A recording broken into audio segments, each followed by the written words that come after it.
Good morning, everybody. This is another edition of the Passball Show, brought to you by JohnPLA.com, by St. Aloysius Church and School in Jackson, New Jersey, by Two Ways, One Passion Food Truck located in Scranton, Pennsylvania. Handful of stuff we're going to get into today in a world of baseball, sports, and unifying America. So anything that's on your mind, just give the show a call. Number 732-364-3598 if you want to comment on the Facebook Live or YouTube feed. Please let me know.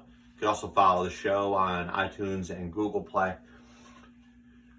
Obviously, the latest rush of the virus impacted some of the southern states may put things in a completely different perspective when it comes to the resumption of sports. And what Major League Baseball has done is really turn the safety of its customers, which are the people that come to the game, into a battle between the players and the owners, and this tug of war that has existed in the game since 1975. The owners aren't making any friends here. The owners, with the commissioner working for them, are trying to do everything in their power to restrict the players' earning potential, power, and status in the game. Now, there's a thought that perhaps owners in baseball, or at least there's some of them out there, that consider themselves or consider it more beneficial for there not to be a season at all. Now, like I said, we're talking about the virus potentially outbreaking again, and spring training facilities being closed in Florida because players are getting the virus. Listen, the safety of the players, the safety of the consumers, the fans, and the safety of everybody is the number one priority. So this may not even be an issue, but what has been made an issue, and unfortunately the dirty laundry that's being aired between the players and the owners, and mostly the owners, is showing that owners don't want to pay the players what they're being paid.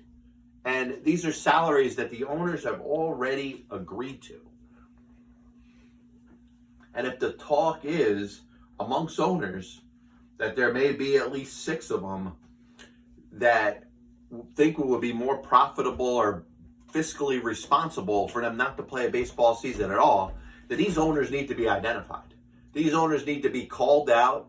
In fact, if they're not called out, I'm going to go out of my way to suspect that there are certain owners that are amongst this list of 6 to 8 that would rather not have a baseball season than have games played without any fans. Now, listen, I thought we were coming to a certain point where we could consider fans being part of the experience again. Maybe, capacities. If you heard me last week talking about, 25% capacity at a stadium, just like we're allowing in churches, just like we're allowing in grocery stores and mall-like settings. Certain places that are opening up to 25% capacity. It may not be an option to have baseball played with any fans in the stadium whatsoever. And if there's owners that are so content on making sure that they receive revenue from fans, receive revenue for concessions and merchandise and stuff like that, it's all going to be lost. Every owner understands that's going to be a loss. Not just an owner of a baseball team, but an owner of any sports team, that it's going to be in a situation where you're not going to have fans in a stadium. It's going to be a loss. You're not going to be the only one that's losing. But unfortunately, there's some bottom feeder owners in Major League Baseball that probably have no business owning a baseball team. And that's why it's very important that they man themselves up and at least admit that they're doing what they're doing. If you're Fred and Jeff Wilpon of the Mets, if you're the owner of the Athletics or the owner of the Indians and the Pirates and the Rays, if your intention is to turn baseball into, the ownership of baseball into a profit-seeking situation where it's all about profit, if you're not making profit, why are you even in the business? Then maybe it's time to get out. Maybe it's time for these owners that are trying to make baseball out to be something better than it is from the owner standpoint. You're going to lose money if you're a baseball owner.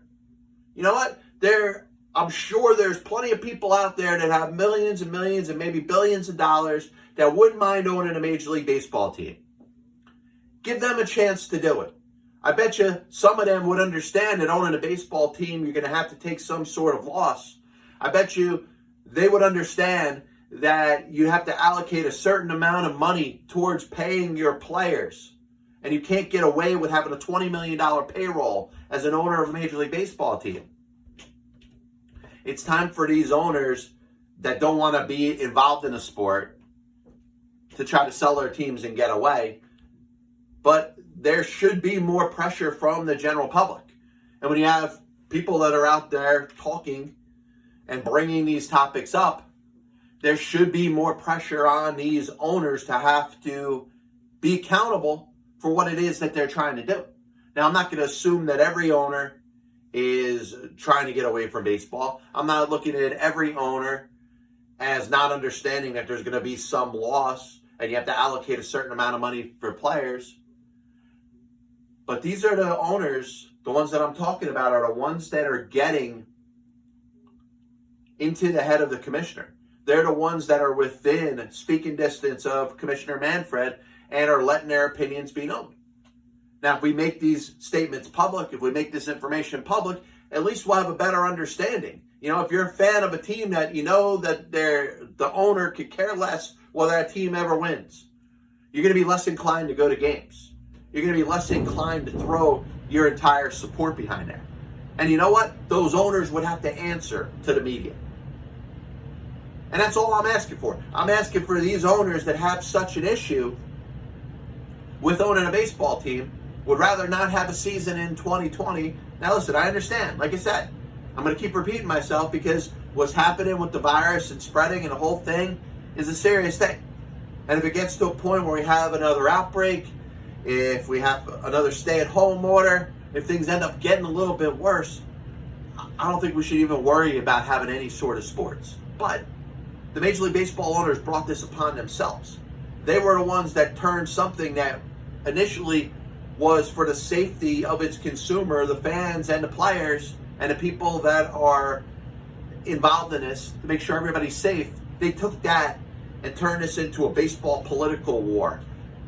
And ability or effort by the owners to get away from having to pay players money, from having to throw out any more expenses than you want.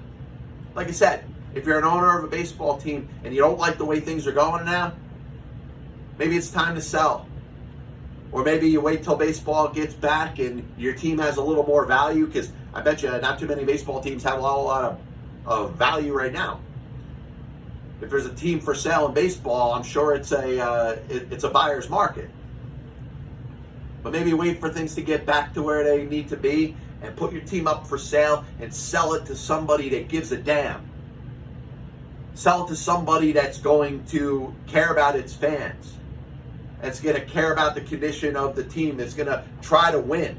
And once again, I think winning a World Series is the last thing on the list of priorities when it comes to the owner of a Major League Baseball team in 2020. And that's a problem, because it wasn't always that way. I'd like to know that there's 30 baseball teams with 30 owners that are going all out of their way to try to win themselves a World Series. And we know that that's not happening right now. And like I said, you got two separate issues going on.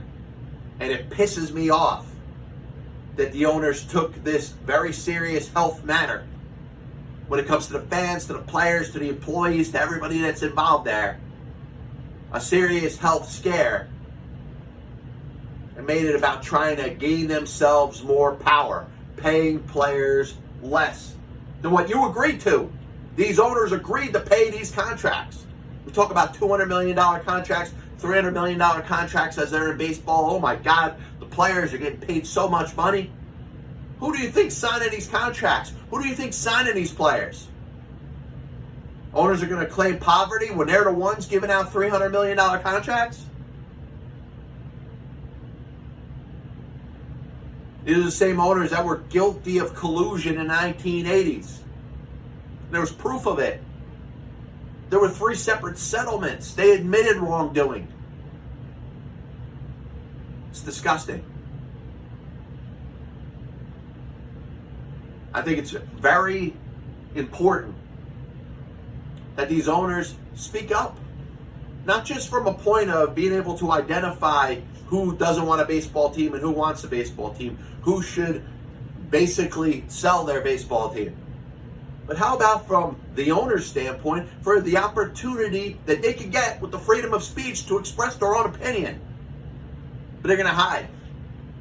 They're going to hide behind the walls. They're going to hide in their rooms. They're not even going to come out and speak. You haven't heard one thing from one owner during this whole discussion. Players are speaking out. Players want to get on the field. They want to play. When was the last time you heard any comment from any owner about anything? Let alone those owners that would rather there not be a baseball season at all because they think it would be better financially for them.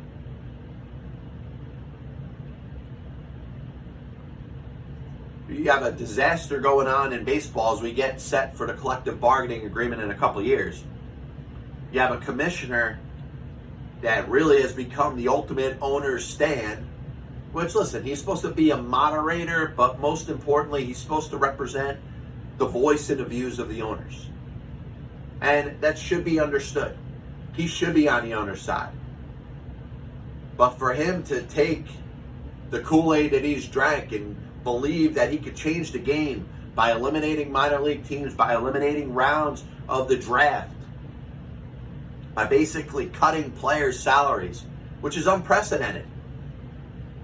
And you understand that there's a lot of people out there that are getting furloughed. There's a lot of people out there that are losing their jobs temporarily, or even, jobs that have been eliminated. And we understand that. And for those that think that sports are entertainment, I was thinking about this the other day. There's no obligation that anybody has to perform in front of you. You think about, bands and singers, which would sure love to have a concert in front of 50,000 people. That's not possible now. They don't have to entertain you online. They don't have to entertain you in empty stadiums in front of no audience. Same thing applies to sports.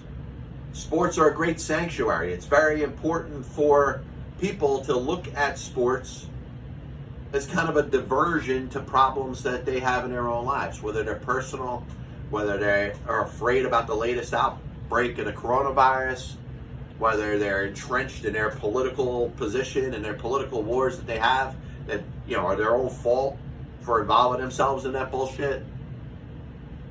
Sports are a great sanctuary.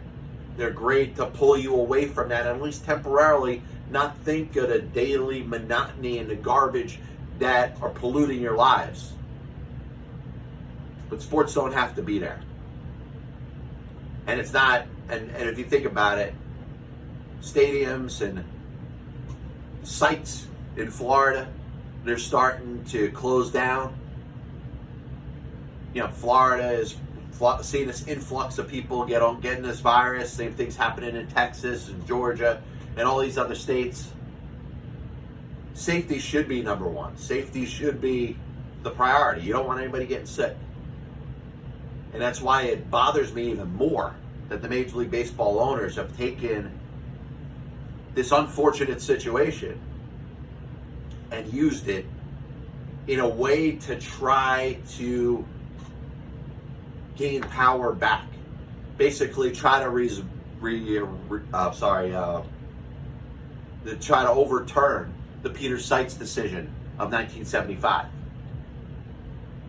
And it's disgusting. So I was hearing a couple things over the course of the week that kind of got to me, and I'll cite them exactly, just so you know exactly what I'm talking about. Chris Mad Dog Russo, a guy that I look up to, does MLB Network. He obviously has Mad Dog Sports Radio, where he does a drive time on the national level. Took a take or an opinion that I think a lot of people disagree with.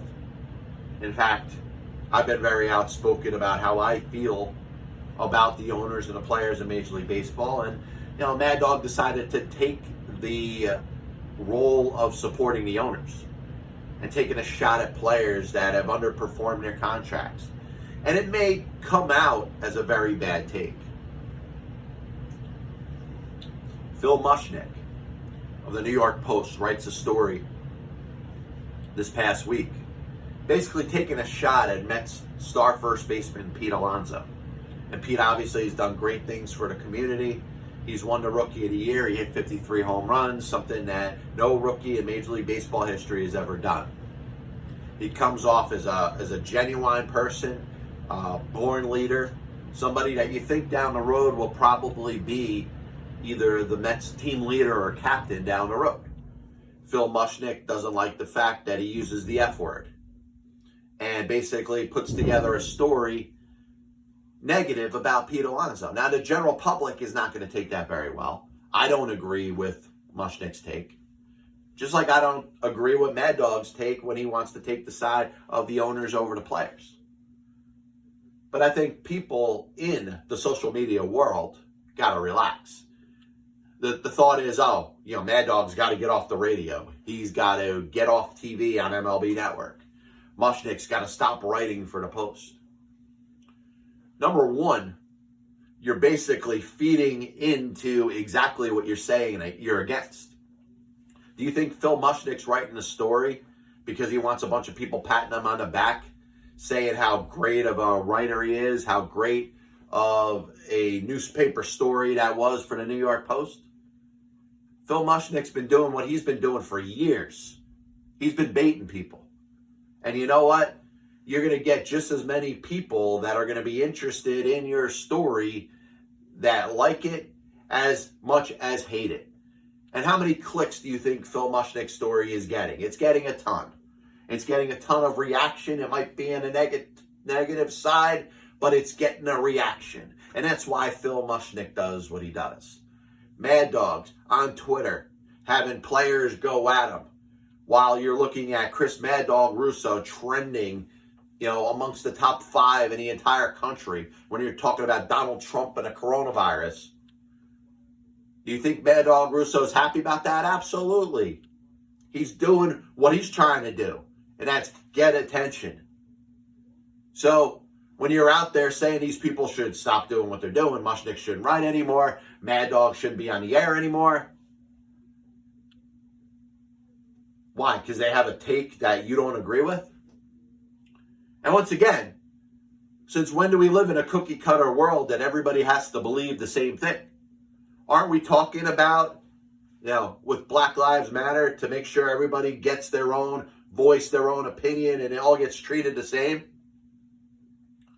Aren't we talking about the melting pot that we have here in the United States of America of the, 100-something million that we have, people in this country that are all different? They all look different. They all act different. They have all different ideologies and beliefs and sexual orientation.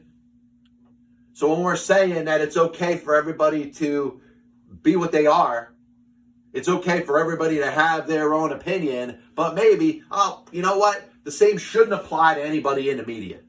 How stupid does that sound? How stupid does that sound that we're going to try to censor people that don't say exactly what we want them to say? And if you don't like what somebody says, just like if you don't like what I say, you could have an impact on me by not listening to my show. If you don't like what Mad Dog Russo is saying, if you don't like his takes, then don't listen or watch his show. If you don't like the tone that Phil Mushnick takes when he takes shots at somebody like Pete Alonso, then don't click on his articles. You have that power. But they, just like you, if you have the right to be whatever you are and express whatever opinion that you want to express, surely people that are getting paid and compensated for that got those same rights. Now listen, there's hate out there. There's people that are going to say, hey, get off the air, don't do this, don't do that, don't write, don't do what it is that you love to do. But that's separate from the people that really think that people shouldn't be allowed to speak that have a difference in opinion than they do. Mad Dog's take was off. He comes off as somebody that is basically piggybacking over the owners or off of the owners, supporting the owners. Now, I'm sure he's not the only one. I'm sure there's people that are tired of the players' salaries, probably tired of the, when and where, theme that the Major League Baseball players had. There's people that work in law.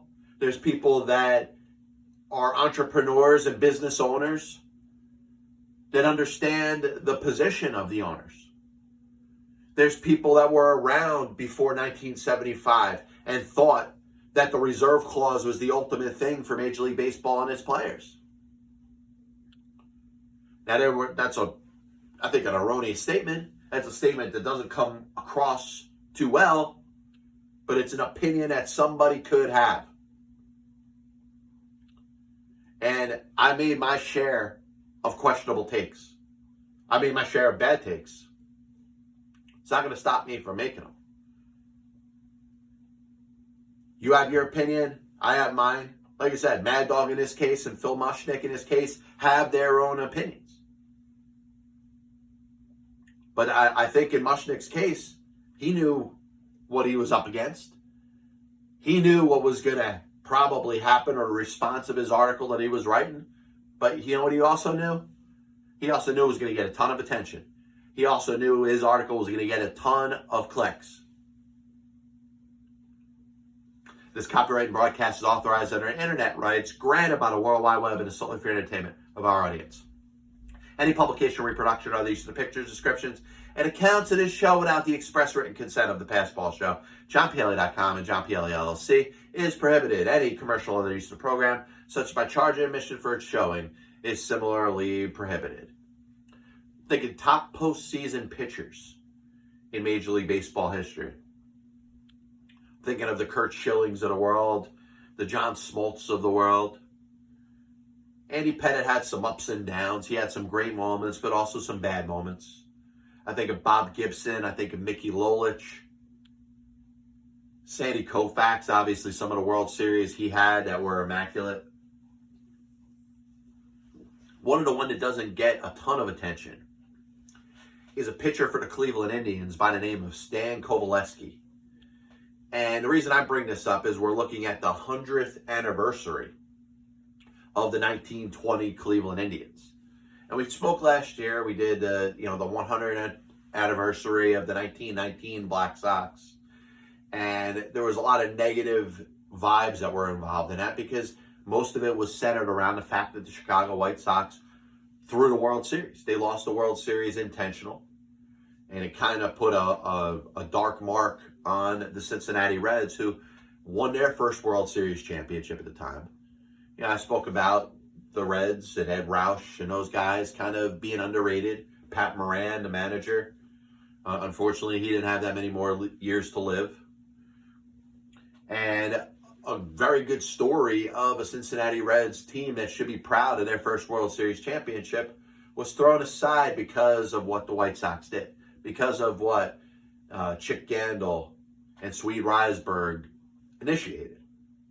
But he couldn't have done it without Eddie Seacott and Lefty Williams and the other guys, and the consent of Joe Jackson, whether or not he participated in the fix or not. But we spent a lot of time last year talking about the 100th anniversary of the 1919 season, the 1919 Black Sox, the 1919 World Series champion Cincinnati Reds. So 100 years ago, the Cleveland Indians were another team in baseball that won the World Series for the first time. Now, they were a great story. In fact, a very good story that should be made into a movie. The tragic death of shortstop Ray Chapman, hit in the head by a fastball thrown by Carl Mays. Likely some sort of spitball. Probably wasn't intentional. And I don't think anybody believes that Mays was throwing at Chapman's head. But because of this, Major League Baseball goes forward. They outlaw the spitball. They allow a handful of pitchers to throw it, to be grandfathered in. And as long as they're pitching, they're allowed to throw the spitball. But they use clean baseballs. They rotate more baseballs in there. They try to make the game a safer place. And the Indians use the death of their shortstop, Chapman, as a rallying cry. They go out there, they win the pennant of the American League. And then in a best of 9 series, defeat the Brooklyn Robins 5-2. Now, one of the reasons that they won the World Series was the pitching of Coveleski.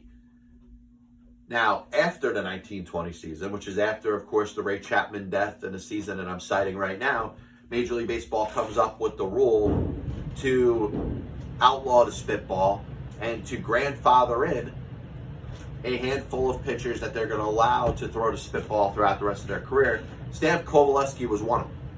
So when we're talking about the value of Stan Coveleski and his career, he makes it into baseball's Hall of Fame. Was he doing something that was a little bit devious? Was he, in fact, cheating?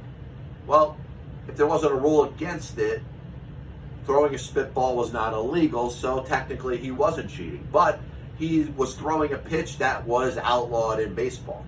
Warren Spahn, Fergie Jenkins, Greg Maddux, they're not allowed to throw a spitball. If they throw it, they could be suspended, they could be thrown out of the game, they could get in trouble for any substance that they use to doctor baseball. Now, Gaylord Perry had a great career. He's in the Baseball Hall of Fame. He likely got away with using variations of the spitball and different doctored baseballs that he used to his benefit over the course of his Major League Baseball career. Do I look at Gaylord Perry as a cheater? I think he bent the rules. Did he bend them all the time? In fact, he said the same thing that Coveleski would later say when it comes to the spitball. Make it look like to the hitter that you got something on you, that you're doctoring the baseball, and here it comes, it's going to be moving crazy, and then throw a dart, throw a fastball. Gaylord Perry did that. He kept going to his hat, to his face. He drove his opponents crazy. That's gamesmanship. He may not have even been using a foreign substance in some of the games that he was pitching, or maybe even most of them. Coveleski did the same thing. And Coveleski's performance in the 1920 World Series was outstanding. He pitched 3 games. He won all 3. And for those of you that want to knock the value of a win as a statistic, if a pitcher's going 9 innings, I'm counting their wins. And Coveleski did that over the course of the 1920 World Series. He pitched 3 games. He pitched 3 complete games, including a complete game shutout in Game 7, which turned out to be the decisive game. A 5-2 series win over the Brooklyn Robins. Jim Bagby was on that team. Jim Bagby Sr. Ironically, Jim Bagby Jr. would be on a 1948 team that would win the World Series for the Cleveland Indians. How about that? A father and a son are part of Indians baseball history. They're part of the 2 World Series championship winning Cleveland Indians teams. But I think Coveleski is underrated as a big game pitcher. He was outstanding in that World Series. He won 20 games 5 times over the course of his career. Baseball's Hall of Fame needed to be around about 30 or so years before Coveleski got his due. His career was done by the time of the first official announcement of the Baseball Hall of Fame. And listen, there's guys like Cy Young and Christy Mathewson and Walter Johnson and guys like that have to get in the Hall of Fame before Coveleski. But he got his due in 1969. Was around to live for it. Enjoyed it. Seemed to be very happy to have his place in baseball history. But the reason I bring this up is we are going to at some point segue from the top 100 offensive position players of all time to the top 100 starting pitchers of all time. And there's going to be some interesting names that are going to be towards the top. We're going to respect the Negro Leagues and the dominance of the pitchers in those leagues. We're going to talk about the best pitchers in the world, not just the best pitchers in Major League Baseball history. And I promise you, Stan Coveleski will be there. He's going to be amongst the top 100 somewhere. The list hasn't been compiled yet, but stay tuned for it on johnpielli.com. A little bit of a recap of the show today, and as always, I want to thank everybody for tuning in. This is the Passball Show brought to you by johnpielli.com, by St. Aloysius Church and School in Jackson, New Jersey, by 2 ways. One Passion Food Truck located in Scranton, Pennsylvania. I think it's time for Major League Baseball owners to start identifying themselves. Let the general public know where you stand. Do you want a baseball season? Would you feel like it was better if you didn't have to pay players to play in any sort of game over the course of the year? We know things have changed a little bit. I think there is a fear of a second outbreak of the coronavirus. And I do advise anybody that could possibly be careful to be careful. But what bothers me the most is that there's something that is so serious, impacting lives, and is a fear for the safety of the general public. And the Major League Baseball owners use this as a bargaining chip to try to reduce player salaries, to try to take away the rights of the Major League Baseball players. And it's absolutely disgusting. The fact that the owners are willing to basically go full Tug Speedman, full Simple Jack and Tropic Thunder to make this about money and reporting their losses. Listen, owners of all sports are losing money right now. That's what happens in a pandemic. There's people that are losing their jobs left and right. You should at least be open-minded to some sort of play. If you don't want your team to play and it's not a safety issue, you got to call that out and let that be known. If you're one of the 6 to 8 owners in Major League Baseball, I'm talking to you, Fred and Jeff Wilpon. I'm talking to you, Stuart Sternly of the Tampa Bay Rays. Talking to you, Bob Nutting of the Pittsburgh Pirates. If you don't think it's beneficial, all health scares aside, to play a Major League Baseball season and you're an owner of a Major League Baseball team, go out there and speak up. Let it be known that that's how you feel. Maybe explain why. Maybe you could come up with a good enough reason that would actually make sense to believe what you believe. In a society where we've accepted everybody's right to their own opinion, don't hide behind the commissioner. And while I think Commissioner Manfred has done an absolutely terrible job during his time as the commissioner of Major League Baseball, I don't throw this all on him. His choice to take the advice of the owners and the specific owners that he's chosen to take the advice of, I think that's on him. But the owners that are basically marching into his office saying, this is what we want, these are the things that we're looking for, this, and this, and the commissioner to basically back them hook, line, and sinker, is a terrible job. But once again, we have the ability to speak our minds, to let it be known how we feel about certain things. It would make a ton of sense for these owners to go out there and speak their minds. And maybe win a little bit of public support back. Hey, at least you threw it out there and let it know exactly how you believe. And maybe the belief that exists within the general public is a little misconstrued. Because that happens a lot too, obviously. Do you turn on the news? I think it's time for these owners to identify themselves. If you think even a 50-game season in Major League Baseball should not happen, and you'd rather pack up your bags and go home and cancel the 2020 baseball season, I think we all have the right to know who you are and why you believe what you believe. Spoke about bad takes, and listen, you're talking to in some cases, the king of bad takes. I like to play devil's advocate. I like to look at both sides of the spectrum, because I know that as passionate as one can be about one certain point, somebody could find a little bit of a way or a little bit of a hole or a little bit of an argument to say, well, why not this? And I support bad takes. I support bad takes because sometimes there's people that say stupid things and kind of get exposed for the stupid things that they say. But I also believe in evolution. I think you could grow from a take that you may say something, and then after you say it, you realize that it wasn't really that good. Or you say something and you get a backlash and you start to think about reasons why your take might not be so good. Now, Chris Mad Dog Russo, I think he owned up to it. He believed what he believed, but he took the issues and the brunt from players that were calling him out. In some cases, fans that didn't agree with his take, other commentators that didn't agree with his take. But it's thought that this guy should be off the air. What? Because he has a point that isn't 100% in agreement with what you believe?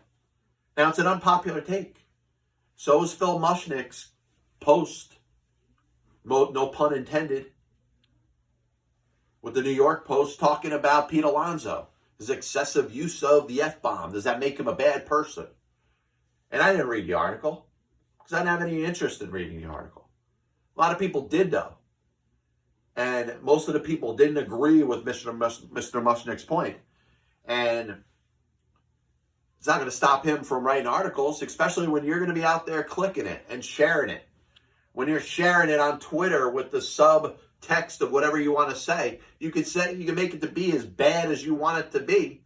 You can say whatever you want about Phil Mushnick, but when you share it out there, that means Phil Mushnick's going to get a ton more clicks of people that are going to read the article.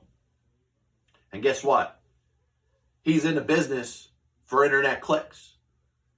Chris Mad Dog Russo is in the business for people to tune into his radio show. And you may say something that's a little outlandish, a little bit crazy, but anybody that agrees with it are going to be there to listen to you. Anybody that disagrees with you is probably going to want to tune in because they want to know what you're going to say next. So this thought that we're going to take all bad takes and get rid of them and eliminate them, it's not going to happen. We have an awful lot of people that make an awful lot of bad takes all the time, and they're not getting censored. So this thought that we're going to have this, cookie cutter, same thought process where we all believe the same, that's obviously a hypocritical statement, because we're also talking about a country that wants to include everybody, and should. Everybody that looks different, everybody that has different ideological beliefs and religious beliefs, and may have different sexual orientation, may believe in this over this. They got the right to believe what they want to believe. Yeah, we're going to call out people in the media because they have a take that's a little outlandish. Come on. Third thing we talked about today, we brought a little discussion about Stan Coveleski, I think an underrated pitcher in Major League Baseball history. The 100th anniversary of the 1920 Cleveland Indians, their first World Series championship. Tris Speaker was the manager. They beat the Brooklyn Robins in 5 games. Coveleski, 3 game starts, 3 complete games, 3 wins, and a shutout to close the series out in 7 games. Now, it was a best-of-9 series. The Indians won 5 games, and the Dodgers won 2. But 100 years ago, the 1920 World Series, Cleveland Indians, World Series champions. As always, I want to thank everybody for tuning in. This is the Passball Show, brought to you by JohnPielli.com, by St. Aloysius Church and School in Jackson, New Jersey, by 2 Ways, One Passion food truck located in Scranton, Pennsylvania. We'll be back with you next week. God bless you. And as always, I'll see you on the other side.